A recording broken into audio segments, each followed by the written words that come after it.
오늘 우리가 함께 나눌 하나님 말씀 봉독하겠습니다. 오늘 우리에게 주시는 하나님 말씀 출애굽기 20장 13절 말씀입니다.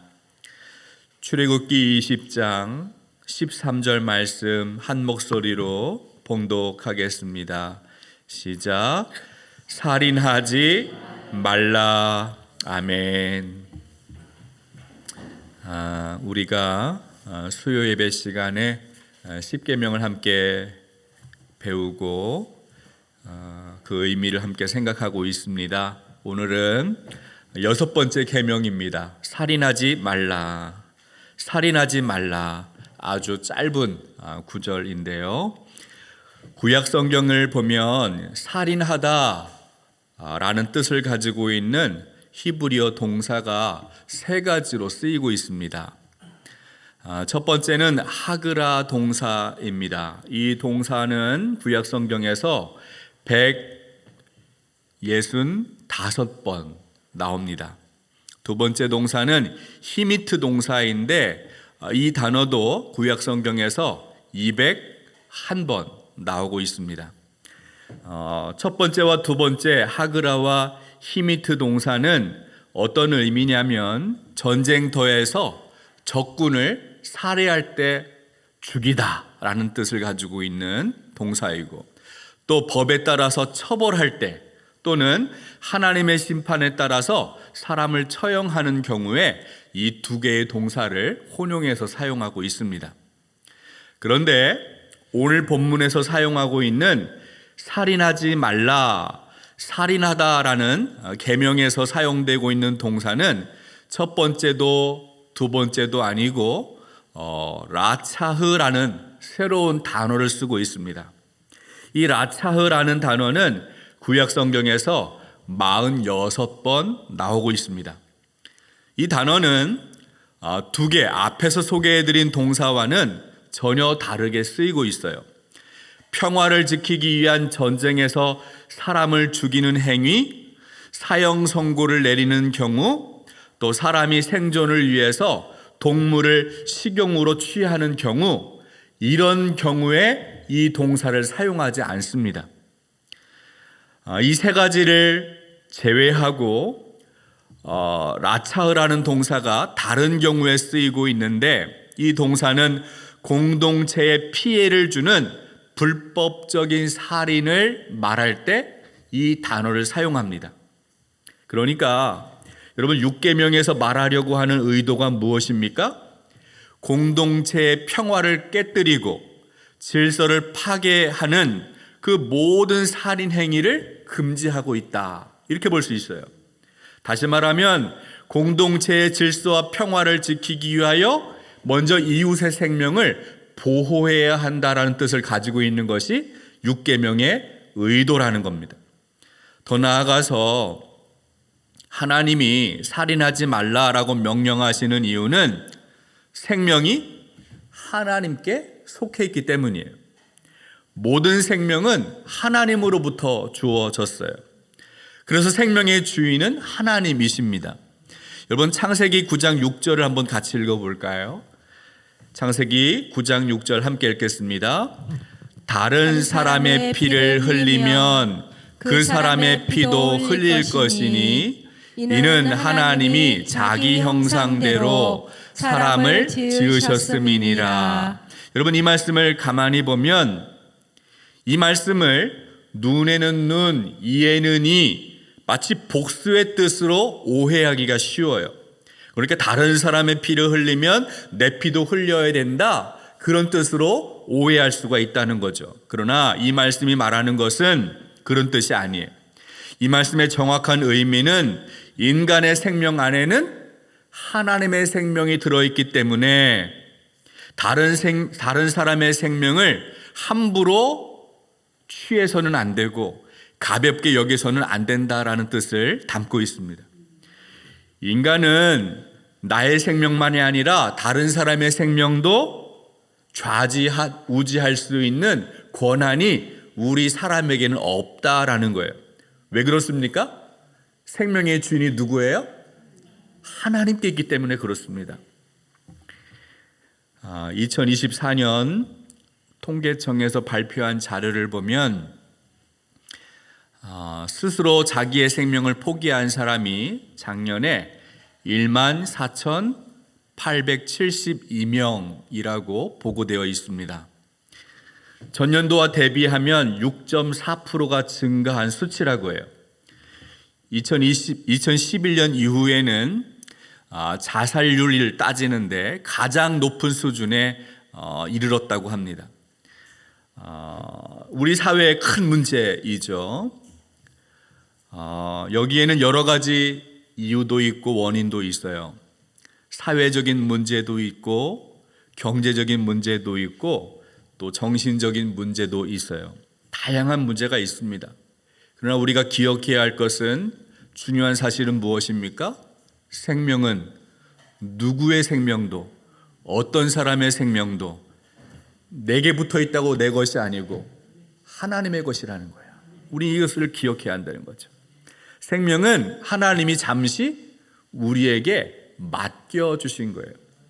생명을 주신 동안에 우리는 이 생명을 잘 지켜야 할 청지기로 살아가야 합니다. 생명의 주인은 생명을 주신 하나님께 있기 때문에 자기의 생명을 스스로 포기하는 것은 절대 해서는 안 되는 것이죠. 또한 이 계명은 아직 세상에 태어나지 않은 생명에게도 적용될 수가 있어요. 어떤 사람은 아직 태어나지 않은 아기가 엄마의 뱃속에 있으면 태어나기 전까지는 인간이 아니다 이렇게 생각을 하는 것 같아요. 그래서 생명을 지우는 것을, 태아를 죽이는 것을 살인이다라고 생각하지 않습니다. 그냥 태아는 모체의 일부, 어머니의 신체의 한 부속품이다 생각하고 마치 몸에서 종기를 떼어내는 것처럼 가볍게 생각하는 사람들이 있다라는 거예요. 그러나 성경을 보면 우리 인간의 생명은 모태에서 조성될 때부터, 인간의 생명이 모태 안에서 수정이 될 때부터 하나님이 지으셨다라고 말씀하고 있어요. 여러분 시편 139편을 보면 시인이 고백합니다. 하나님께서 내가 모태에 있을 때부터 하나님께서 나의 생명을 지으셨다, 나를 만드셨다 고백합니다. 우리 시편 139편 13절부터 16절까지의 말씀 한번 같이 읽겠습니다. 주께서 내 내장을 지으시며 나의 모태에서 나를 만드셨나이다. 내가 주께 감사하옴은 나를 지으심이 심히 기묘하심이라. 주께서 하시는 일이 기이함을 내 영혼이 잘 아나이다. 내가 은밀한 데서 지음을 받고 땅의 깊은 곳에서 기이하게 지음을 받을 때에 나의 형체가 주의 앞에 숨겨지지 못하였나이다. 내 형질이 이루어지기 전에 주의 눈이 보셨으며 나를 위하여 정한 날이 하루도 되기 전에 주의 책에 다 기록이 되었나이다. 그렇습니다. 생명이 수정되는 그 순간부터 내 형질이 완성되고 내 형체가 숨겨지지 않고 주님 앞에 다 보이신 바 되었고 주님께서 다 보고 계셨다. 하루도 빠지지 않고 하나님이 그 날을 다 기록하고 계신다 고백하고 있어요. 여러분 모든 생명은 하나님의 계획과 섭리에 따라서 창조되고 지은 바 되었기 때문에 함부로 사람이 손댈 수 없다라는 거예요. 이것을 우리가 명심해야 합니다. 그래서 다른 사람의 생명을 빼앗는 행위는 생명의 주인이신 하나님으로부터 생명을 도둑질하는 거예요. 내 것도 아닌데 내 것처럼 다른 사람의 생명을 빼앗는다? 태아를 죽인다? 이런 것은 하나님의 것을 훔치는 것고 하나님의 자리에 내가 하나님의 권한을 빼앗는 것과 똑같다라는 거예요.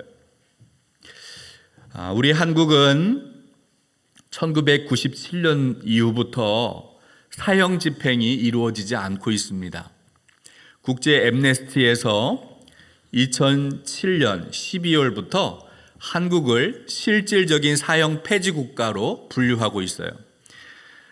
이 사형 제도에 대한 찬성도 있고 반대도 있어요. 서로의 의견이 아주 팽팽합니다.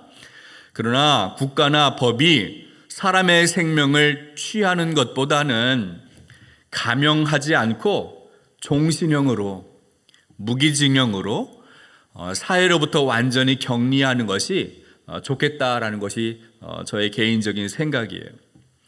여러분, 우리가 이 살인하지 말라라는 계명에서 좀 더 깊이 생각해야 할 부분이 있는데요.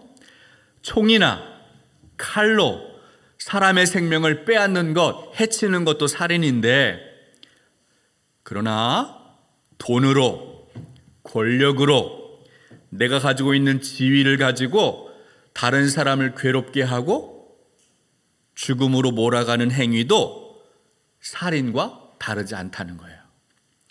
외국인 노동자들을 함부로 대하거나 사회적인 약자들의 생명을 잘 보호하지 않는 것도 살인에 해당한다라고 말합니다.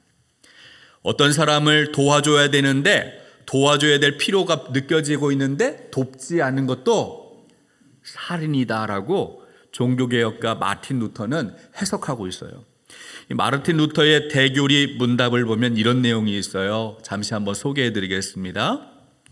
어떤 사람이 실제로 악한 일을 한 경우뿐 아니라 이웃에게 선행을 베풀지 못하거나 기회가 있음에도 불구하고 이웃이 육체적 피해나 상해를 입지 않도록 지키고 보호하고 예방하지 못하는 경우 그는 살인하지 말라는 계명을 어긴 것입니다. 입힐 옷이 있는데도 어떤 사람을 벌거벗겨 내쫓는다면 당신은 그가 얼어 죽도록 방치한 것입니다. 사람이 굶주림으로 고통받는 것을 보고도 먹이지 않는다면 당신은 그가 굶어 죽도록 방치한 것입니다. 죽음이나 그와 유사한 위험에 처한 사람을 발견하고 어떤 조처를 취해야 할지 알면서도 그를 구하지 않는다면 당신은 그를 죽인 것입니다. 말이나 행동으로 그를 죽게 하지 않았다고 변명해도 아무 소용이 없습니다. 왜냐하면 당신은 그에게 사랑을 베풀지 않았고 그가 생명을 구할 수 있도록 도와주지 않았기 때문입니다. 그러므로 하나님이 육체의 궁핍과 생명의 위기에 처한 사람에게 조언하고 도와주지 않는 모든 사람을 살인자로 일컫는 것은 마땅합니다. 예수님 말씀하셨어요. 내가 줄일 때 너희가 먹을 것을 주지 않았고 목마를 때 마시게 하지 않았다. 이처럼 심판의 날 하나님은 그렇게 작은 자에게, 지극히 작은 자에게 대접하지 않는 자를 가장 무거운 형벌을 내리신다라고 말씀하고 있다는 거예요. 여러분, 마태복음을 보면 예수님은 형제에게 화를 내는 것도 살인이나 다를 바 없다라고 말씀을 적용합니다. 우리 마태복음 5장 21절 22절 말씀 한번 같이 읽어보겠습니다. 마태복음 5장 21절 22절 함께 읽습니다. 옛사람에게 말한 바 살인하지 말라. 누구든지 살인하면 심판을 받게 되리라 하였다는 것을 너희가 들었으나 나는 너희에게 이르노니 형제에게 노하는 자마다 심판을 받게 되고 형제를 대하여 라가라 하는 자는 공회에 잡혀가게 되고 미련한 놈이라 하는 자는 지옥불에 들어가게 되리라. 여러분, 형제에게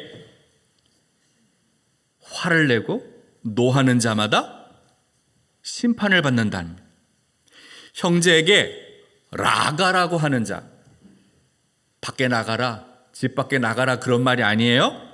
라가라는 말은 바보라는 뜻이에요. 형제를 미련하다, 어리석다 이렇게 바보 취급하는 사람들, 그런 사람들은 어떻게 됩니까?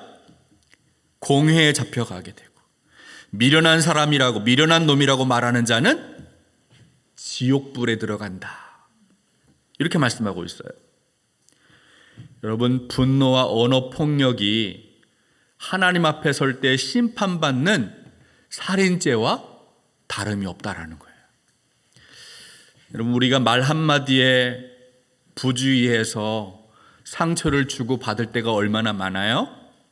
그 말 한마디 때문에 밤잠을 설치기도 하고, 어떤 사람은 살아갈 용기를, 의욕을 상실하기도 합니다.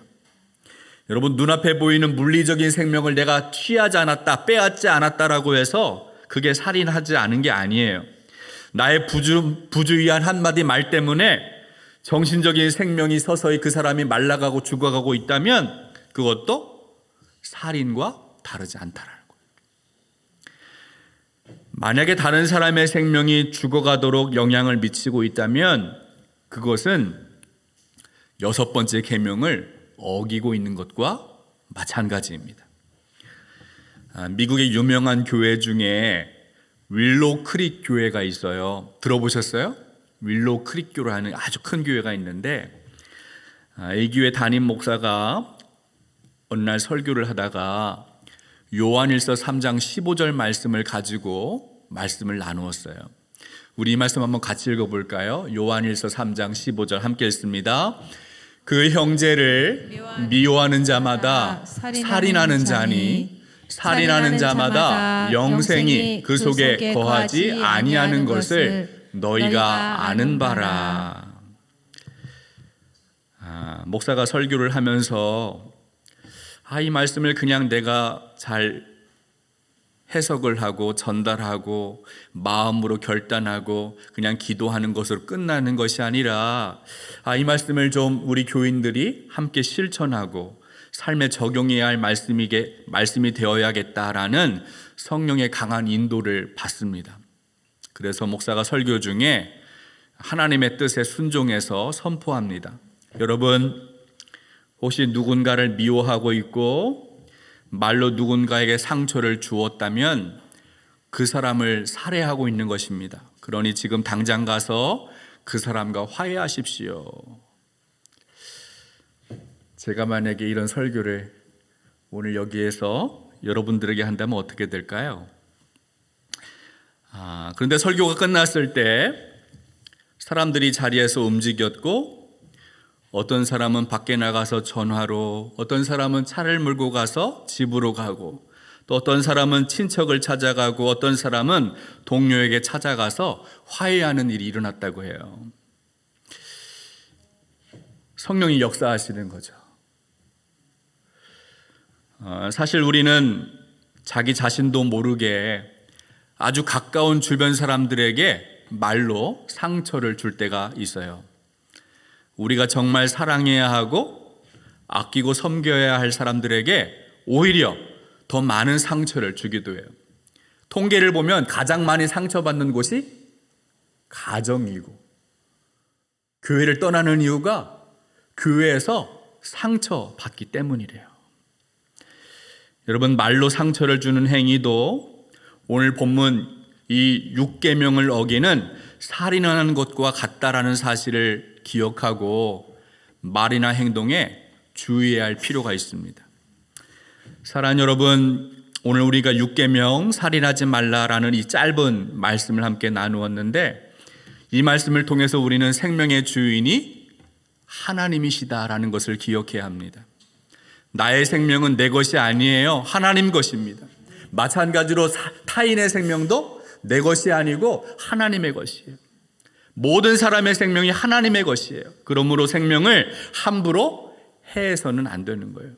물리적인 폭력을 가해서 사람을 죽이는 것만 죽이는 것이 아니고, 말로, 언어적인 폭력으로 사람을 죽게 만드는 것도 똑같은 살인과 다를 바가 없어요. 성경은 두 가지를 포함해서 살인하지 말라라고 명령하고 있습니다. 오늘 우리가 이 계명의 의미를 잘 기억하고 우리 공동체가 사람 죽이는 공동체가 아니라 사람 살리는 생명 공동체가 되기를 소망합니다. 하나님이 허락해 주신 이 생명을 소중하게 여기고 나의 생명만 아니라 다른 사람의 생명을 존중하고 귀하게 여기는 여러분들 되시기를 주님의 이름으로 축복합니다. 하나님 아버지, 정결한 마음, 정직한 영을 허락하여 주옵소서. 주님 주시는 그 마음 품고 형제와 이웃을 바라보게 하여 주시고 생명의 주인이 하나님 되심을 깨달아서 나의 생명을 소중히 여길 뿐만 아니라 다른 사람의 생명을 소중하게 여기는 삶을 살아가도록 인도하여 주옵소서. 예수 그리스도의 몸을 이루는 교회가 사람 살리는 생명 공동체가 되기를 원합니다. 우리 교회가 그리스도 안에서 함께 연결되고 지음받은 생명의 공동체로 뻗어나갈 수 있도록 은혜 베풀어 주옵소서. 이제는 우리 주 예수 그리스도의 크신 은혜와 하나님의 놀라우신 사랑과 성령의 감화감동 충만하신 역사가 주님 주신 생명을 소중히 여기며 생명 살리는 공동체가 되기를 소망하는 우리 중앙성결교회 모든 성도 위에 지금부터 영원토록 함께하여 주시기를 간절히 축원하옵나이다. 아멘.